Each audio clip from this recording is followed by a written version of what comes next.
2 माह से आधा आधा पैदा हुआ था।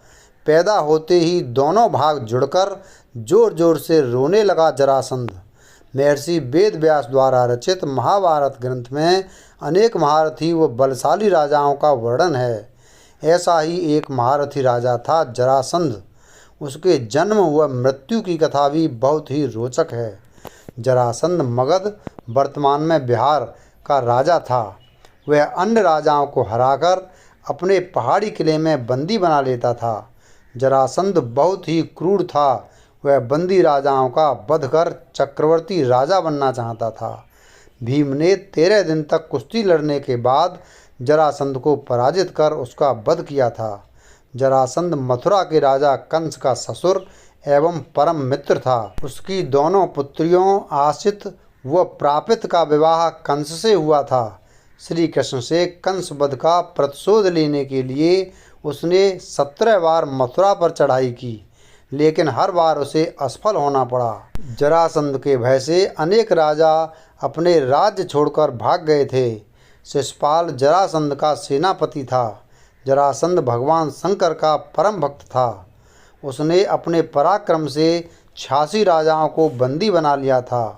बंदी राजाओं को उसने पहाड़ी किले में कैद कर लिया था।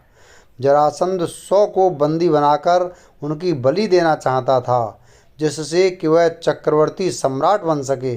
मगध देश में बृहद्रथ नाम के राजा थे। उनकी 2 पत्नियां थीं, लेकिन उन्हें कोई संतान नहीं थी।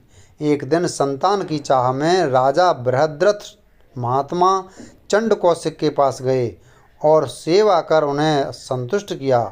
प्रसन्न होकर महात्मा चंड कौशिक ने उन्हें एक फल दिया और कहा कि ये फल अपनी पत्नी को खिला देना, इससे तुम्हें संतान की प्राप्ति होगी।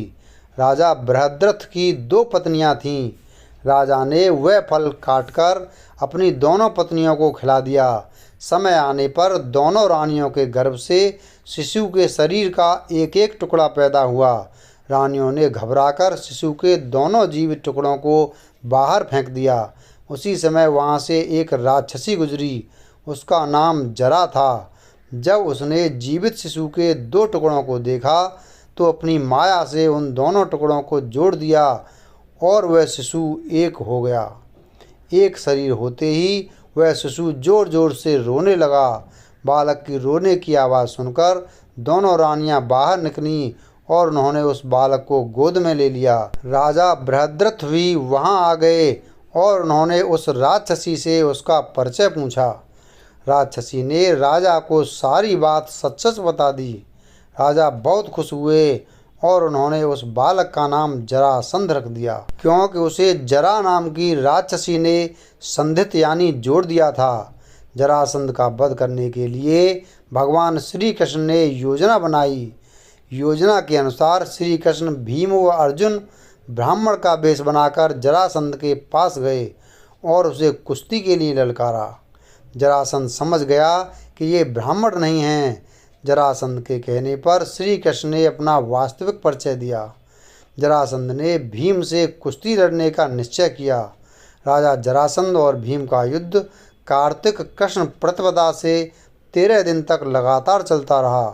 14वें दिन भीम ने श्री कृष्ण का इशारा समझकर जरासंध के शरीर के 2 टुकड़े कर दिए। जरासंध का वध कर भगवान श्री कृष्ण ने उसकी कैद में जितने भी राजा थे सबको आज़ाद कर दिया और कहा कि धर्मराज युधिष्ठिर चक्रवर्ती पद प्राप्त करने के लिए राजसूय यज्ञ करना चाहते हैं। आप लोग उनकी सहायता कीजिए।